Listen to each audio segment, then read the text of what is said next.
भारत से कई अरबपति हैं, जिनमें से कुछ पूरे प्लेनेट पर सबसे अमीर व्यक्तियों में से हैं। भारतीय अरबपतियों, जिनके पास कई इंडस्ट्री बैकग्राउंड्स हैं, ने देश में प्रमुख आर्थिक योगदान किया है। बाजार की अस्थिर स्थितियों के कारण वेल्थ में उतार चढ़ाव होगा, खासकर जब अधिकांश अरबपतियों ने सार्वजनिक रूप से कारोबार करने वाली कंपनियों में अपनी संपत्ति का इन्वेस्ट किया है। Top 10 richest person in India as of 23 की लिस्ट में शामिल सबसे पहले शख्स हैं गौतम अडानी। भारतीय टाइकून गौतम शांतिलाल अडानी का जन्म 24 जून 1962 को हुआ था। अडानी अहमदाबाद में कार्यालयों के साथ एक मल्टीनेशनल बिजनेस अडानी ग्रुप के चेयरमैन और फाउंडर हैं, जो भारत के चारों ओर पोर्ट्स यानी बंदरगाहों का डेवलपमेंट और ऑपरेट करते हैं। एडिशनली अडानी फाउंडेशन के हेड के रूप में कार्य करते हैं, जिसे ज्यादातर उनकी पत्नी प्रीति अडानी द्वारा चलाया जाता है। 21 सितंबर 2022 तक 158.3 बिलियन अमेरिकी डॉलर की कुल संपत्ति के साथ भारत और एशिया दोनों में सबसे अमीर व्यक्ति है। ब्लूमबर्ग बिलियनियर्स इंडेक्स के अकॉर्डिंग वह एलोन मस्क के बाद दुनिया के दूसरे सबसे अमीर व्यक्ति हैं और फोर्ब्स के रियल टाइम बिलियनियर इंडेक्स में भी उन्हें दूसरे स्थान पर रखा गया है। अडानी ग्रुप अडानी फाउंडेशन के लिए फंडिंग करता है, जिसकी ओनरशिप अडानी के पास है। इसे 1996 में वापस शुरू किया गया था। यह ऑर्गेनाइजेशन गुजरात के अलावा महाराष्ट्र, राजस्थान, हिमाचल प्रदेश, मध्य प्रदेश, छत्तीसगढ़ और ओडिशा राज्यों में भी काम करता है।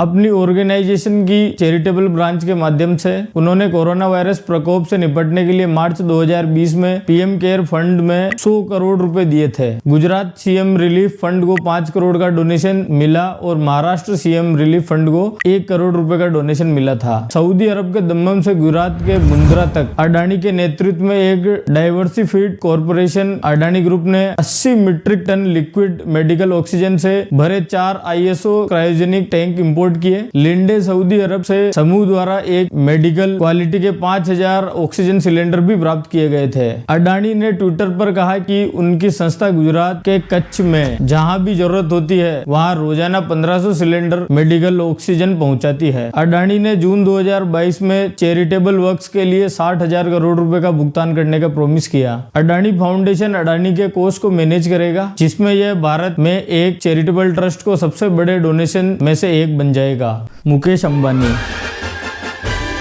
इंडियन बिजनेसमैन मुकेश धीरूभाई अंबानी का जन्म 19 अप्रैल 1957 को हुआ था और वह एक बिलियनियर है। वह रिलायंस इंडस्ट्रीज लिमिटेड के चेयरमैन और मैनेजिंग डायरेक्टर है, जो भारत में बाजार मूल्य के हिसाब से सबसे वैल्यूएबल कॉर्पोरेशन और फॉर्च्यून ग्लोबल 500 फर्म है। फोर्ब्स और ब्लूमबर्ग बिलियनियर्स इंडेक्स के अकॉर्डिंग अंबानी, जो गौतम अडानी के बाद एशिया के दूसरे सबसे अमीर व्यक्ति है और दुनिया के 8वें सबसे अमीर व्यक्ति है। 6 सितंबर 2022 तक उनकी कुल संपत्ति 95.7 बिलियन अमेरिकी डॉलर होने का अनुमान है। पेट्रोकेमिकल, तेल शोधन और संबंध क्षेत्रों में इंजीनियरिंग और बिजनेसमैन में उनके लीडरशिप के लिए अंबानी को 2016 में नेशनल एकेडमी ऑफ इंजीनियरिंग के मेंबर के रूप में चुना गया था। अंबानी के नेतृत्व में जियो ने फरवरी 2016 में LYF नाम से 4G स्मार्टफोन की अपनी लाइन शुरू की। जून 2016 तक यह भारत में तीसरा सबसे ज्यादा बिकने वाला मोबाइल फोन ब्रांड था। रिलायंस जियो इन्फोकॉम लिमिटेड, जिसे जियो के नाम से भी जाना जाता है, सितंबर 2016 में लॉन्च की गई सर्विस के बाद रिलायंस के शेयर में ग्रोथ हुई। उन्होंने RIL की 40वीं एनुअल जनरेशन मीटिंग के दौरान 1:1 के अनुपात से बोनस शेयरों को रिलायंस जियो इन्फोकॉम लिमिटेड, जिसे जियो के नाम से भी जाना जाता है, सितंबर 2016 में लॉन्च की गई सर्विस के बाद रिलायंस के शेयरों में ग्रोथ हुई। उन्होंने RIL की 40वीं एनुअल जनरल मीटिंग के दौरान 1:1 के अनुपात में बोनस शेयरों के साथ जीरो के इफेक्टिव प्राइस पर जियो फोन पेश किया था, जो भारत में सबसे बड़ा बोनस इश्यू है। फरवरी 2018 में ब्लूमबर्ग द्वारा प्रकाशित रॉबिन हुड इंडेक्स के अनुसार अंबानी की व्यक्तिगत संपत्ति 20 दिनों के लिए इंडियन फेडरल गवर्नमेंट के खर्चों को कवर करने के लिए पर्याप्त थी। अंबानी ने अगस्त 2022 में अगले 2 महीनों के भीतर 5G मोबाइल इंटरनेट सेवाएं शुरू करने के लिए 25 बिलियन की योजना का खुलासा किया। 2023 के एंड तक नई दिल्ली और मुंबई जैसी मेजर सिटीज में शुरू होकर में पूरे देश में हाई स्पीड इंटरनेट उपलब्ध कराया जाएगा।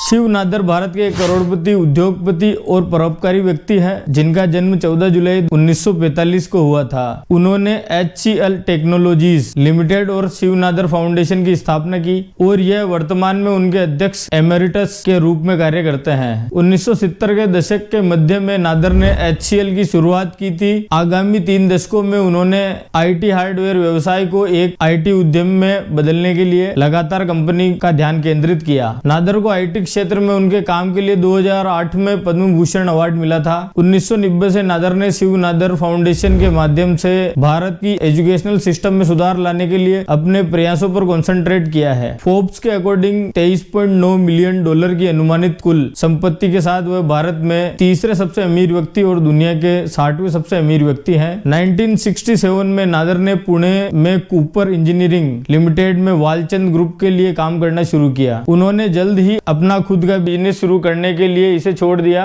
कई परिचितों और कोवर्कर्स के साथ सहयोग किया। इन पार्टनर्स में सुभाष अरोड़ा, योगेश वैद्य, S रमन, महेंद्र प्रताप और DS पुरी शामिल थे। अजय चौधरी HCL के पूर्व अध्यक्ष थे। हेड स्ट्रॉन्ग के CEO और चेयरमैन अर्जुन मल्होत्रा थे। पहला बिजनेस नादर और उनके कोवर्कर्स ने माइक्रोकॉम्प शुरू किया, एक ऐसा बिजनेस जो इंडियन मार्केट में टेली डिजिटल कैलकुलेटर की बिक्री में स्पेशलाइज्ड था। रुपए के शुरुआती निवेश के साथ 1,87,000 HCL 1976 में बनाया गया था। 1980 में सिंगापुर में फार ईस्ट कंप्यूटर की स्थापना के साथ HCL ने IT गियर बेचकर ग्लोबल मार्केट में प्रवेश किया। इस बिजनेस ने सिंगापुर की गतिविधियों पर फोकस करना जारी रखा और पहले ही साल में रेवेन्यू में $1 मिलियन का क्लेम किया। नादर ने सभी मैनेजमेंट कंट्रोल खो दिए, लेकिन मेजर स्टेक होल्डर बने रहे। सार्वजनिक रूप से कारोबार करने वाली भारतीय IT कंपनी की अध्यक्षता करने वाली पहली महिला उनकी बेटी रोशनी नादर का नेतृत्व जुलाई 2020 में उन्हें ट्रांसफर कर दिया गया था। जुलाई 2021 में नादर ने HCL टेक्नोलॉजी के मैनेजिंग डायरेक्टर के रूप में अपने पद से इस्तीफा दे दिया। कंपनी के CEO C विजय कुमार ने 5 साल के कार्यकाल के लिए पदभार संभाला। साइरस पूनावाला भारत के एक करोड़पति बिजनेसमैन साइरस एस पूनावाला का जन्म 1941 में हुआ था। वह साइरस पूनावाला ग्रुप के चेयरमैन और मैनेजिंग डायरेक्टर हैं, जिसमें दुनिया में टीकों का सबसे बड़ा निर्माता सीरम इंस्टीट्यूट ऑफ इंडिया शामिल है। $24.3 बिलियन की कुल संपत्ति के साथ उन्हें 2022 में फोर्ब्स इंडिया की रिच लिस्ट में 4थे स्थान पर रखा गया है। Hurun global health care rich list 2022 के अनुसार उन्हें पहले स्थान पर रखा गया है। 1966 में पूनावाला ने सीरम इंस्टीट्यूट ऑफ इंडिया की स्थापना की, जिसे उन्होंने दुनिया में सबसे बड़े वैक्सीन प्रोड्यूसर के रूप में ग्रो किया। सीरम प्रति वर्ष विभिन्न टीकाकरणों की लगभग 1.5 बिलियन खुराक बनाती है, जिसमें फ्लू, पोलियो और खसरा शामिल है। मई 2019 में यह पता चला था कि पूनावाला और नोम कोइन ने यूक्रेन को खसरे के टीके की 1 लाख खुराक मुफ्त टीकाकरण के लिए देने का सुझाव दिया था। 5वें नंबर पर राधाकिशन दमानी, डी मार्ट के संस्थापक और भारत के एक multi billionaire businessman Radhakishan Shivkishan Damani है। अपनी investment company bright star investments limited के माध्यम से वह अपने पोर्टफोलियो की देखरेख भी करते हैं। ब्लूमबर्ग बिलियनियर इंडेक्स के अकॉर्डिंग 19 अगस्त 2021 तक वह दुनिया के 98वें सबसे अमीर व्यक्ति थे। 1995 में HDFC बैंक के सार्वजनिक होने के बाद दमानी रेपुटेडली कंपनी के सबसे बड़े इंडिविजुअल शेयर होल्डर थे। उन्होंने 1992 में अपनी आय में सिग्निफिकेंट इंक्रीज देखी, जो उस समय शॉर्ट सेलिंग प्रॉफिट के परिणाम स्वरूप हुई, जो हर्षद मेहता घोटाले के ध्यान में आने के बाद हुई। उन्होंने 1999 में नेरुल में सहकारी डिपार्टमेंट स्टोर अपना बाजार की एक शाखा का नेतृत्व किया, लेकिन इसके बाद इसके बिजनेसमैन फिलोसॉफी से अनकन्विंस्ड थे। हाइपर मार्केट की अपनी चेन डी मार्ट को लॉन्च करने के लिए उन्होंने सन 2000 में शेयर बाजार छोड़ दिया और 2002 में पवई में पहला स्थान खोला। 2010 तक इस चेन में कुल 25 स्थान हो चुके थे। तब से व्यापार तेजी से बढ़ता गया और 2017 में सार्वजनिक हो गया है। वह करेंटली पूरे भारत में 234 डी मार्ट स्थानों के मालिक हैं। दमानी एक मामूली प्रोफाइल बनाए रखते हैं और कुछ इंटरव्यूज आयोजित करते रहते हैं। साथ ही उन्होंने भारतीय अरबपति राकेश झुनझुनवाला को अपने शेयर ट्रेडिंग के तरीकों में सुधार करने के लिए हिदायत दी थी। 2020 में $16.5 बिलियन की कुल संपत्ति के साथ वह भारत के अरबपतियों में 4थे स्थान पर पहुंच गए। दुनिया भर के अरबपतियों की सूची में वह 117 नंबर पर आए। उनकी कुल संपत्ति 18.9 बिलियन थी और उन्हें 2022 में फोर्ब्स द्वारा दुनिया के 87 सबसे अमीर व्यक्ति के रूप रूप में दर्जा दिया गया था। इस लिस्ट में छठे नंबर पर है लक्ष्मी मित्तल। 15 जून 1950 को लक्ष्मी निवास मित्तल का जन्म हुआ था। वह एक ब्रिटिश स्टील टाइकून है जिसका हेडक्वार्टर्स यूके में है। वह स्टेनलेस स्टील के एक मैन्युफैक्चरर अपेरम के चेयरमैन और दुनिया में स्टील के सबसे बड़े मैन्युफैक्चरर आर्सेलर मित्तल के एग्जीक्यूटिव चेयरमैन के पद पर हैं। मित्तल के पास आर्सेलर मित्तल का 38% और EFL championship team Queens Park Rangers का 20% हिस्सा है। 2005 में जब उन्हें दुनिया के तीसरे सबसे अमीर व्यक्ति के रूप में स्थान दिया गया तो मित्तल फोर्ब्स दुनिया के सबसे अमीर लोगों की वार्षिक सूची में टॉप 10 लोगों में शामिल होने वाले पहले भारतीय बने। 2011 में फोर्ब्स द्वारा उन्हें संपत्ति के मामले में 6th प्लेस दिया गया था, लेकिन मार्च 2015 तक वह 82वें स्थान पर आ चुके थे।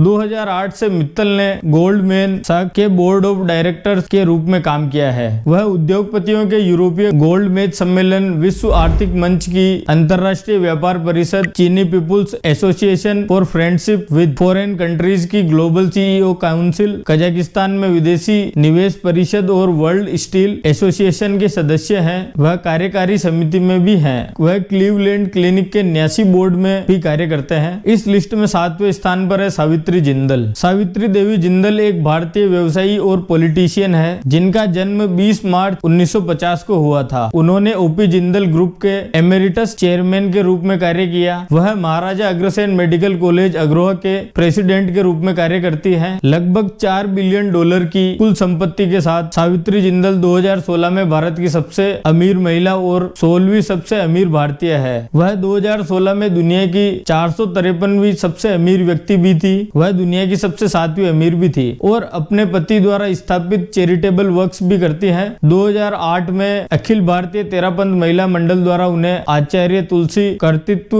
पुरस्कार से सम्मानित किया गया था। जिंदल 2005 में हिसार निर्वाचन क्षेत्र से हरियाणा विधानसभा के लिए चुने गए थे, जो पहले उनके दिवंगत पति ओम प्रकाश जिंदल के लंबे समय तक प्रतिनिधि रहे थे। वह 2009 में सीट के लिए फिर से चुनी गई और 29 अक्टूबर 2013 को हरियाणा सरकार ने उन्हें कैबिनेट सदस्य के रूप में नामित किया था। वह पहले शहरी स्थानीय निकायों और आवास राज्य मंत्री के साथ साथ पिछले कैबिनेट में आपदा प्रबंधन, चकबंदी, पुनर्वास और आवास राज्य मंत्री के पदों पर रही। उनके कार्यभार संभालने के बाद कंपनी का रेवेन्यू 4 गुना बढ़ गया। उन्होंने हरियाणा विधानसभा क्षेत्र के सदस्य के रूप में कार्य किया और 2010 तक बिजली मंत्री का पद संभाला। वह हरियाणा की विरासत है। ट्रेड इंजीनियर ओपी जिंदल ने 1952 में ओपी जिंदल ग्रुप की स्थापना की। यह खनन, तेल, गैस, इस्पात और बिजली के लिए एक समूह के रूप में विकसित हुआ। उनके 4 बेटे पृथ्वीराज, सज्जन, रतन और नवीन जिंदल इन 4 कॉर्पोरेट क्षेत्रों में प्रत्येक के प्रभारी है। भारत में स्टील का तीसरा सबसे बड़ा निर्माता जिंदल स्टील्स है। रिच लिस्ट में 8वें नंबर पर कुमार मंगलम बिड़ला शामिल है। आदित्य बिड़ला ग्रुप के चेयरमैन, भारत के प्रमुख अंतरराष्ट्रीय समूह में से एक और बिलियनियर बिजनेसमैन कुमार मंगलम बिड़ला का जन्म 14 जून 1967 को भारत में हुआ था। वह एक चार्टेड अकाउंटेंट और चैरिटेबल व्यक्ति थे।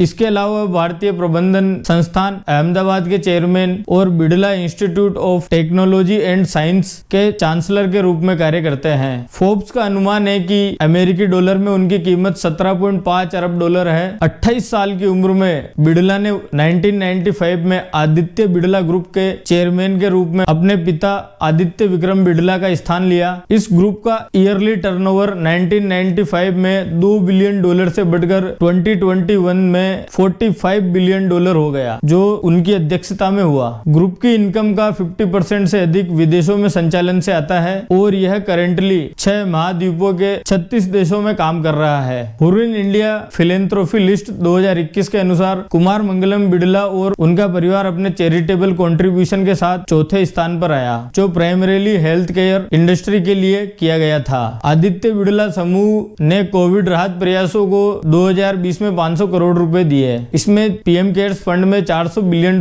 का डोनेशन शामिल है। हर साल लंदन बिजनेस स्कूल में 10 फुल टाइम MBA कैंडिडेट्स का सपोर्ट करने के लिए कुमार मंगलम बिड़ला द्वारा £15 मिलियन का स्कॉलरशिप प्रोग्राम स्थापित किया गया था। बिड़ला के दिवंगत दादा बसंत कुमार बिड़ला को BK बिड़ला स्कॉलर्स प्रोग्राम के नाम से सम्मानित किया जाता है। यूरोप में एक बिजनेस स्कूल के लिए ग्रेटेस्ट एंडोमेंट स्कॉलरशिप गिफ्ट का यह प्रोग्राम है। बिट्स पिलानी और बिड़ला मंदिर बिड़ला परिवार द्वारा पूरे भारत में बनाए गए स्कूलों और मंदिरों में से केवल 2 है। दिलीप सांघवी भारत के सबसे अमीर व्यक्तियों में से एक और एक करोड़पति व्यवसायी दिलीप सांघवी का जन्म 1 अक्टूबर 1955 को हुआ था। सन फार्मास्यूटिकल्स की शुरुआत उनके द्वारा की गई थी। 2016 में भारत सरकार ने उन्हें नागरिक सम्मान पद्मश्री से सम्मानित किया। उन्हें इंडिया टुडे पत्रिका की 2017 में देश के सबसे प्रभावशाली व्यक्तियों की सूची में 8वें स्थान पर रखा गया था। फोर्ब्स के अनुसार 14.3 बिलियन अमेरिकी डॉलर की कुल संपत्ति के साथ अक्टूबर 2021 तक भारतीय अरबपतियों में सांघवी 14वें स्थान पर है। सांघवी ने अपने पिता की कोलकाता स्थित व्यवसाय में सहायता करके शुरुआत की, जिसमें दवाओं का थोक वितरण शामिल है, मुख्य रूप से जेनरिक दवाएं। जब वे इस परियोजना पर काम कर रहे थे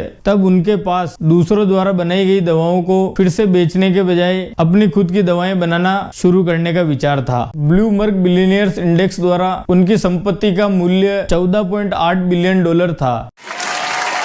जब गोल्डमैन ने मिस्टर कोटक को 2 सहायक कंपनियों में $72 मिलियन 25% स्वामित्व बेच दिया तो दोनों कंपनियों का 14 साल का जुड़ाव समाप्त हो गया। कोटक भारतीय प्रतिभूति और विनिमय बोर्ड की प्राथमिक बाजार सलाहकार समिति, भारत सरकार के फाइनेंसिंग इंफ्रास्ट्रक्चर पर high level committee, national institute of securities market के बोर्ड ऑफ गवर्नर ICR के मेंबर हैं। वह भारत के गवर्निंग बोर्ड के महिंद्रा यूनाइटेड वर्ल्ड कॉलेज और CII नेशनल काउंसिल में कार्यरत है। कोटक एक प्रमुख राष्ट्रीय कानूनी अभ्यास सिरिल अमरचंद मंगलदास के लिए रणनीतिक सलाहकार बोर्ड में भी बैठता है। तो दोस्तों, अगर आपको हमारा ये वीडियो अच्छा लगा हो और वैल्यूएबल इंफॉर्मेशन लगी हो तो प्लीज हमारे चैनल को सब्सक्राइब कीजिएगा और इस वीडियो को लाइक कीजिएगा। और इस वीडियो से रिलेटेड या किसी भी अन्य टॉपिक से रिलेटेड आपके कोई सजेशन हो, सुझाव हो तो आप कमेंट करके हमें जरूर बताइएगा। धन्यवाद। Keep supporting.